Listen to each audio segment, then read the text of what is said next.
Olá, muito bom dia, meus amigos.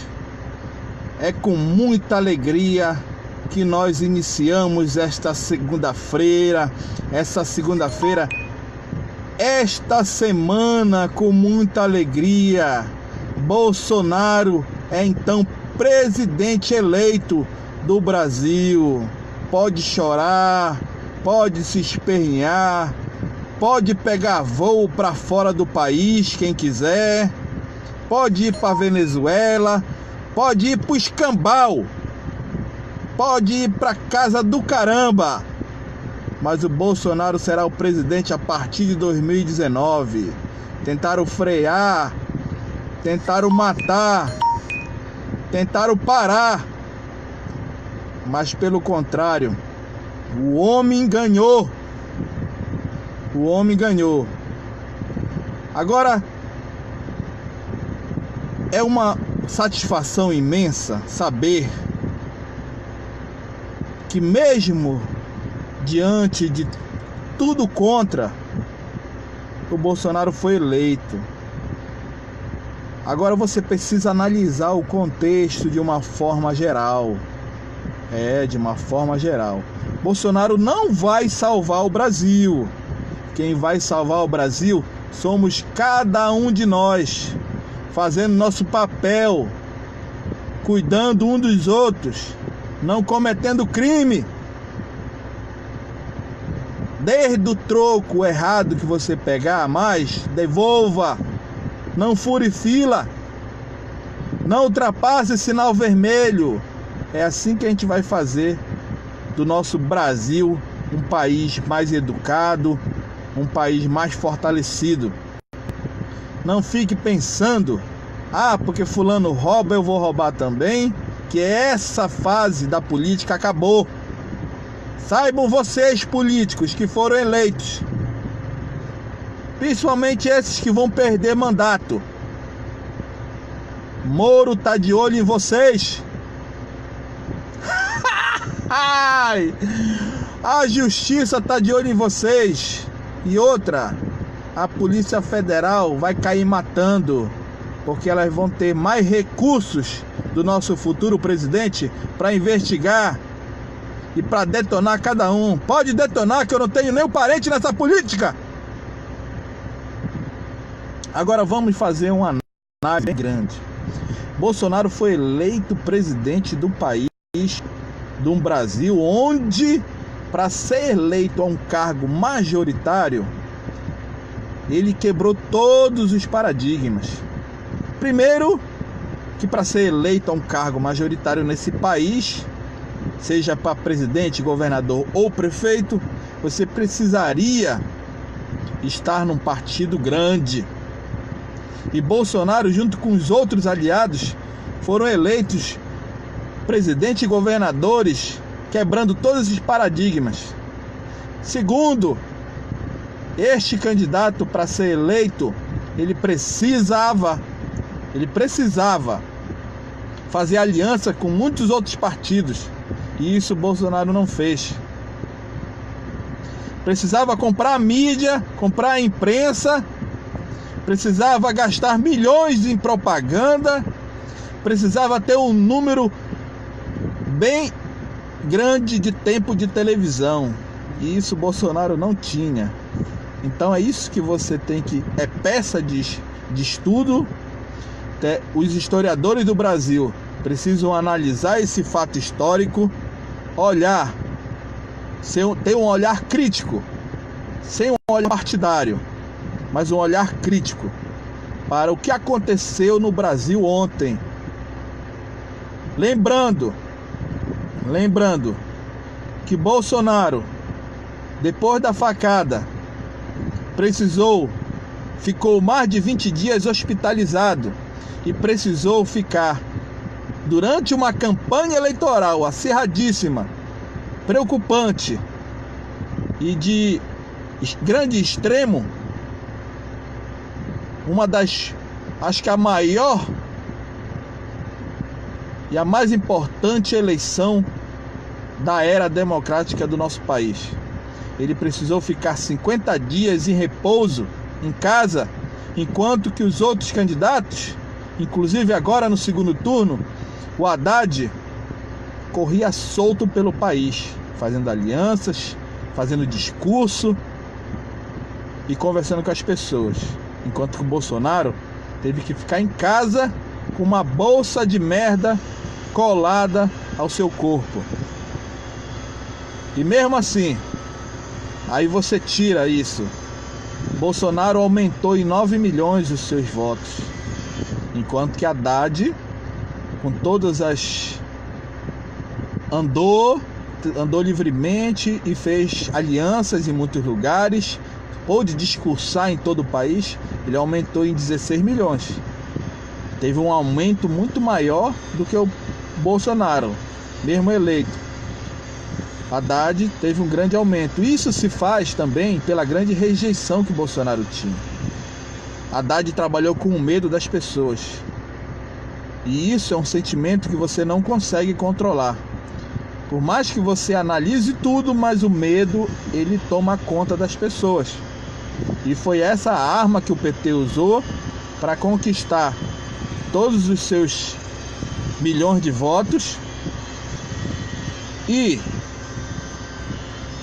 Mas mesmo assim, graças a Deus, o PT perdeu. E mesmo com... Agora, o que é engraçado, triste também, para alguém que se diz democrata, para alguém que se diz preocupado com a democracia, nem mencionar o nome do vencedor, nem ter mencionado o nome do candidato que venceu. Bom, devo lembrá-los que o senador, que não está mais entre nós, falecido já, o senador americano John McCain, quando ele foi derrotado pelo Barack Obama, em seu discurso de derrota disse: Barack Obama era o meu opositor, hoje ele é o meu presidente. Aqui no Pará, o candidato derrotado Márcio Miranda também disse: nós seremos oposição ao governador eleito, mas uma oposição construtiva. E todos os outros candidatos a governador que foram derrotados por todo esse país também fizeram declarações de congratulações aos seus opositores que venceram. O único que não mencionou o vitorioso, o único que fez um discurso ainda de revolta, de rebeldia, foi o Haddad, que dizia ser o defensor da democracia, o defensor da luta contra a intolerância. E até agora ele ainda não tolera a sua derrota. É incrível. Então você precisa fazer uma análise, você precisa fazer uma busca. Use todo o seu intelecto para analisar e avaliar o que foi que aconteceu no cenário político brasileiro. Pessoas que nunca foram candidatas a nada foram eleitas governadores. Então, senhores e senhoras, meus amigos, eu quero que você analise. O PT hoje, com essa derrota, apesar de ter conquistado muitos votos, ele precisa botar a mão na consciência e ver toda a besteira que eles fizeram. Tudo que eles erraram, eles precisam reconhecer seus erros. Foi isso que o Cid Gomes falou. Vocês precisam reconhecer seus erros, sejam humildes. Param de estar arrotando jaca, para de estar arrotando intelectualismo, sabedoria, conhecimento, poder, que vocês perderam. Vocês perderam, seus babacas. Pare de estar arrotando, analise. Vocês perderam por um candidato que ninguém ouvia falar no Brasil até então, 2 anos atrás. E a maioria do povo brasileiro só passou a conhecer Bolsonaro nas eleições. E o cara ganhou, pô. Vocês passaram 13 anos no poder. foram impeachmentados, e mesmo assim ainda estão com prepotência, ainda estão com arrogância. Analise o erro de vocês. Vocês precisam se reformular, se renovar, se reestruturar. Ora, ou então, bora enterrar o PT de vez e toda a sua corja. Já pegue um avião. Alguém sabe me responder se o Pablo Vittar já pegou o avião para fora do país, para a Europa? Que eu sei que para a América ele não vai. Então, gente, eu quero aqui desejar para toda a nação brasileira que Deus possa iluminar não só a cabeça do nosso presidente eleito Bolsonaro, mas como também toda a sua equipe, como iluminou até a vitória. Mas que Deus possa dar sabedoria a ele, a oposição venha enxergar, venha ser uma oposição construtiva, venha enxergar que esse negócio, porque eu sou oposição, eu tenho que destruir todos os projetos do presidente, da situação. Não, se o projeto é bom, aceite e melhore. Se o projeto é ruim, aí sim, você faça a oposição. Mas não faça oposição ideológica. O discurso do Bolsonaro foi para todo o Brasil, para todos os brasileiros, enquanto que o Haddad só discursou para quem votou nele, esquecendo que a maioria o rejeitou. Seja humilde, cara.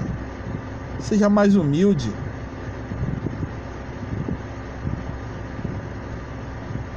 Quero pedir a Deus que Deus ilumine a nossa nação, para que a gente possa alcançar mesmo nosso papel de grande nação entre as outras nações do mundo. Nós temos tudo, como disse o nosso presidente, nós temos tudo para ser uma grande nação rica, educada, organizada e respeitada por todos os países.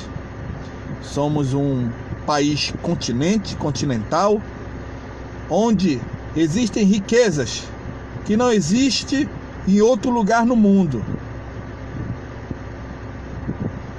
Peço a Deus que ilumine os caminhos do nosso presidente. E também, falando aqui do Pará, eu quero desejar parabéns para o nosso futuro governador eleito, Helder Barbalho. Que Deus possa iluminar sua cabeça, que Deus possa dar sabedoria para que ele possa dar um futuro melhor, não só para a minha categoria, mas para todo o povo paraense. Um estado desse, que é o segundo maior do país e que tem propriedades, singularidades diferentes de qualquer outro estado no país. Olá, Losimar, um abraço, minha amiga daí de Bragança, beijo para todos os bragantinos, os amigos aí de Bragança que me receberam com tanto carinho, com tanto dedicação. Um abraço, um beijo para sua mãe, viu, Losimar? Então, eu estive presente nos dois governos. Eu fui convidado pelo próprio Helder Barbalho a estar junto dele na coligação dele e me fiz presente na sua plenária lá na Computer Hall, onde a gente assistiu um grande discurso do seu pai, o senador eleito Helder Barbalho, juntamente com o pessoal da sua coligação. E isso trouxe uma grande esperança para a nossa categoria. O pessoal da segurança pública acreditou e apostou no candidato Helder Barbalho, uma grande maioria. E eu estive presente, me sentei lá no meio do povo, mas eu não sei porquê, mas por uma causa de reconhecimento, o próprio candidato Helder Barbalho me convidou para me sair lá do meio do povo para estar do lado dele lá no palanque. E eu obedeci, estive lá presente e ouvi tudo o que foi falado naquela reunião. Fiquei até o final. Depois do dia 7 de outubro, eu não tinha mais nenhuma obrigação partidária. obrigações partidárias, encerraram dia 7 de outubro. E eu voltei a ser um policial normal, um policial comum, trabalhador das ruas. E fui também convidado pelo candidato Márcio Miranda a estar presente na sua plenária que ele organizou para os agentes da segurança pública.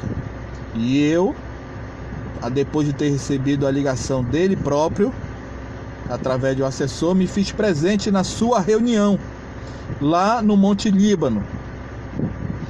E mais uma vez eu fiz o que Deus, o próprio Senhor Jesus, nos manda. O que Jesus disse? É melhor que você sente atrás e seja convidado para sentar na frente, do que você sentar à frente e ser expulso para lá para trás.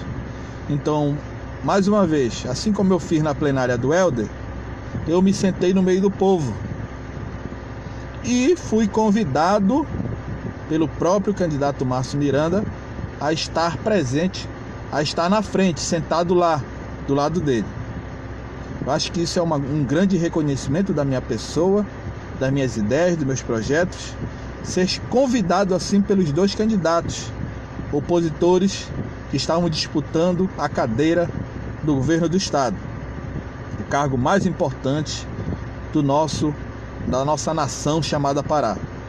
E me fui lá, assisti a todas as duas plenárias, me fiz presente, conversei pessoalmente com os dois candidatos, tanto com o Helder como o Márcio Miranda, olhei na cara dos dois e analisei todos os projetos. Hoje, o candidato governador eleito, Helder Barbalho, foi eleito. A gente tem que fazer uma análise bem crítica sobre isso. O Helder Barbalho já vinha de uma derrota em 2014, onde ele no primeiro turno foi vitorioso, mas pela estratégia do então governador em exercício, Simão Jatene, conseguiu dar a reviravolta, e venceu o Helder em 2014. Com isso, o Helder passou a ser ministro do Brasil em 3 ministérios, passou por 3 ministérios, e eu acho que isso somou a ele um conhecimento, uma preparação, e abriu muitas portas para ele lá em Brasília. Só que o importante, que deve ser considerado, é que Helder foi ministro do Brasil, né, da pesca, da agricultura, e não lembro da outra agora, mas isso abriu muitas portas para ele lá em Brasília, o que culminou na grande coligação de vários partidos que pôde trazer a vitória para ele agora, ontem. E também vale salientar que o governador eleito Helder Barbalho, ele, além de ter sido ministro, ele não ficou lá em Brasília. Ele pôde também estar presente no estado. Eu acho que ele fez isso, né? Porque muitos ministros ficam só lá em Brasília, não vêm para cá. Mas só que ele estava lá em Brasília como ministro, mas sempre se fazia presente no Pará. Acho que isso que foi um grande detalhe, que isso fortaleceu ele, as suas bases, o que culminou na sua vitória nas urnas. Então, ele se preparou, teve 8 anos de trabalho, 8 anos de preparação, e foi uma vitória justa.